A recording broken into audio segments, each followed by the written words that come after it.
C'est une combinaison de capteurs qui mesurent chaque pas à l'époque. Je vais vous transmettre rapidement les nouvelles de la guerre au Moyen-Orient.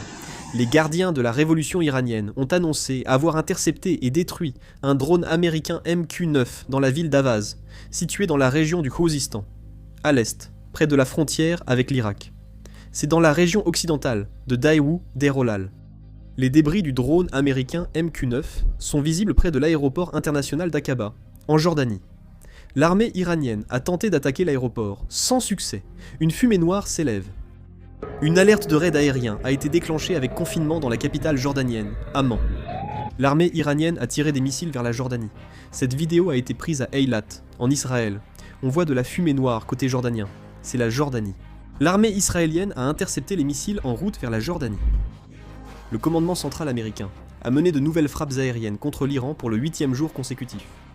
Le commandement central américain affirme avoir frappé les systèmes de surveillance côtière, de défense aérienne, les forces navales et les dépôts de missiles et drones iraniens, affaiblissant ainsi leur puissance militaire. L'armée américaine a aussi visé les forces du corps des gardiens de la révolution islamique iranienne après leur attaque contre les troupes américaines en Jordanie, le 17 juillet. L'intensité de cette frappe aérienne a toutefois été jugée inférieure à celle des 7 jours précédents. L'armée iranienne a aussi annoncé avoir attaqué 2 bases américaines au Koweït avec des drones. L'armée iranienne a annoncé que l'attaque ciblait le dépôt de munitions d'Al-Adireh, le radar Patriot et le système de défense aérienne de la base d'Al-Salim. L'armée koweïtienne a déclaré que son système de défense aérienne intercepte les attaques de missiles et de drones iraniens. L'armée iranienne a affirmé avoir frappé 2 bases américaines situées au Koweït par une attaque massive de drones. Dans un communiqué samedi, l'armée iranienne a annoncé avoir attaqué les bases Ali al-Salem et Aderib en riposte aux attaques répétées des États-Unis. Les autorités militaires ont déclaré que l'attaque ciblait le dépôt de munitions américain d'Aderib et les radars Patriot et systèmes de surveillance aérienne d'Ali al-Salem.